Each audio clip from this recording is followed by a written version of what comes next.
Hello! So today we've got a story for you, which I'm going to read shortly, but I'd just like to introduce you to my dog Duke. He's going to be sitting with us for as long as he feels like it, until he gets bored maybe. So let's have a look at our new story. It's called The Doomed Prince. Once upon a time, there was an old king in the land of Egypt. He was a kind man, but was also very sad. He never had any children and no one to give the throne to when he died. He had a great palace and owned land that stretched further than the eye could see. He and his queen dreamt for so long about having a child of their own, and after much prayer to the gods, they finally were granted their wish and were blessed with a child. The king and queen were so happy until the day had come where a group of goddesses known as the Seven Hathors came to visit the newborn baby and predict its future. Having seen the baby, the goddesses told the king that the prince would be killed by a snake, a crocodile, or perhaps a dog.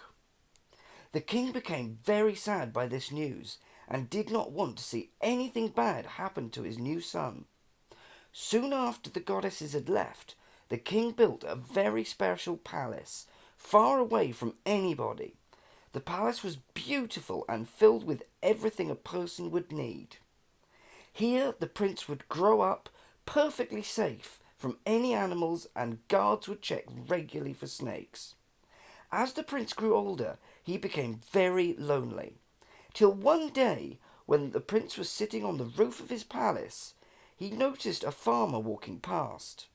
The prince watched him for a moment, and then something he had never seen before ran up to the farmer and started doing laps all around him. "What is this four-legged thing next to the man?" he shrieked. One of the prince's servants who was watching explained, "That is a greyhound, my lord. It's a type of dog." "The farmer looks so happy. I must have one to keep me company. I get so lonely." The servant went to see the king to tell him what had happened. "My king, your son is desperate to have a greyhound of his own. He gets so lonely in the palace all by himself." The king was shocked by this news and feared the worst, but he was a kind king and hated that his son would be lonely. "So be it. Have a greyhound puppy sent to my son immediately. If a dog is to be his death, then so be it. But no son of mine shall be lonely." The next morning the prince woke up from his bed to a noise he had never heard before. It was a sound of happiness and joy. The prince jumped out of bed, and on the floor in a small basket was a puppy. The prince was so happy to have a new friend. "We shall be together forever. You are my new best friend." As the puppy and the prince grew older, the two were inseparable. They would eat and sleep together and play all day long. They even had baths together. As time passed, the young prince grew into an adult, and the greyhound grew with him. The prince by now had learned of his fate, but no longer believed it. He and his dog were always together, and the dog never even growled at him. So one day he wrote a letter to his father, the king.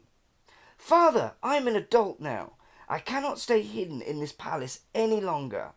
Hiding from the world and my fate is no way to be lived. I must be free. Let me go so I can find out for myself what the gods have in store for me." A few days later, a fine chariot was sent to the prince's palace, and it was full of hunting weapons and everything the prince needed to survive outside the palace walls. The prince and the greyhound got onto the chariot, and just as they were about to leave, the servant said to him, "Now you may set out as you wish. Go forth into Egypt and find your destiny." Overjoyed, the prince pulled the reins of his chariot and headed northwards over the desert, and using all of the hunting weapons that were in his chariot, the prince and the dog were able to eat and survive for a long time. They foraged food and they hunted animals. They lived very well. After much travelling, the prince found himself in the kingdom of Narin. He explored the area well, and one day he saw a most unusual sight.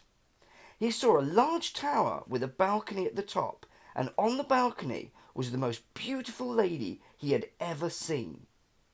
What made this sight strange, though, was that lots of young men were gathered around the base of the tower, and they were trying to climb to the top. The prince stayed hidden on a hill under some trees for a few days, watching these men all try and climb the tower, and then they all were falling to the ground. They only ever stopped climbing to eat or sleep, so all day long they were trying to get to the top. Eventually, the prince decided to go and talk to the men to find out what was happening. When he reached them, they all seemed happy to see a newcomer and made him feel very welcome. They asked him who he was and why he was there. The prince panicked and made up a story. "I am the son of a chariot warrior. My mother died, and then my father married a new woman. She was nice at first, but then she became my stepmother, and she grew mean, and I could not stand her any more. So I ran away. But tell me, why are you all jumping and climbing into the top of this tower?" The men all told him that the lady at the top of the tower was the Princess of Narin, and whoever could make it to the top of the tower shall marry her. They were all princes and nobles from other countries who had travelled very long distances to take part in the challenge. "You should try!" they exclaimed. The prince looked up to the top of the tower and could see that the princess was looking down at him, and their eyes met. "My feet are bandaged and in a lot of pain from riding for so long. Once they are better, I shall attempt it." A few days later, the prince removed his bandages and saw that his feet had completely healed. He looked up at the tower and came up with a plan. He had been watching the other men and learnt from all their mistakes. So he jumped onto the tower and started to swing his way from ledges and bricks until he finally made it to the top. As soon as he was standing on the balcony, the princess ran over and hugged and kissed him. "My husband, I have been watching you since you arrived, and I hoped you would be the one to win." Not long after this, the two got married, and the prince told his new wife his whole life story, how he was doomed to be killed by a dog, a snake, or a crocodile.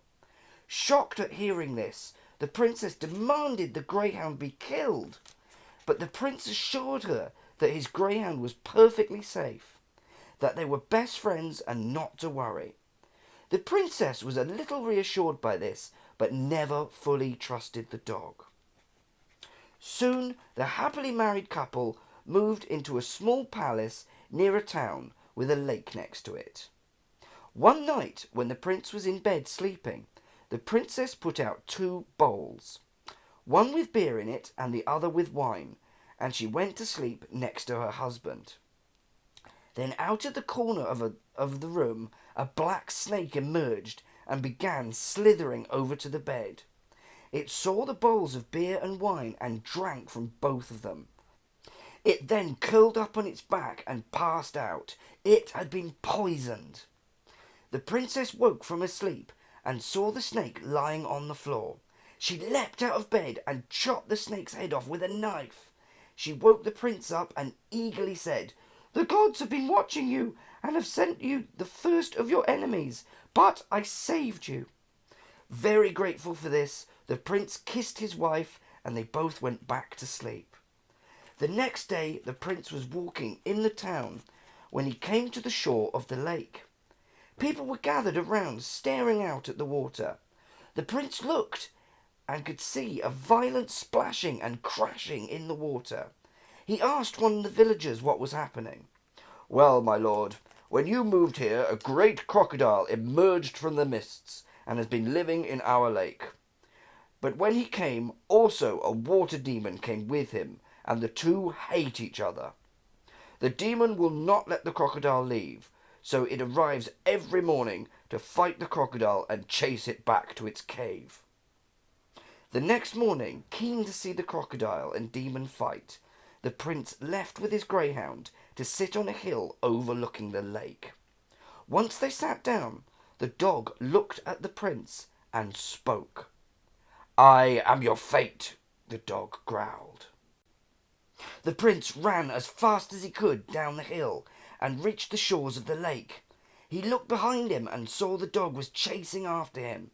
The prince ran into the water, and all of a sudden the crocodile burst out of the water and carried him down to his underwater cave. When they got into the cave, the crocodile released the prince and said, "I am your fate. I was created by the gods to chase you. But this water demon is my sworn enemy, and I cannot defeat him. Every morning he comes to the lake to fight me, and neither of us ever win. You will wait with me until the morning, and if you help me defeat this demon, maybe I will let you go."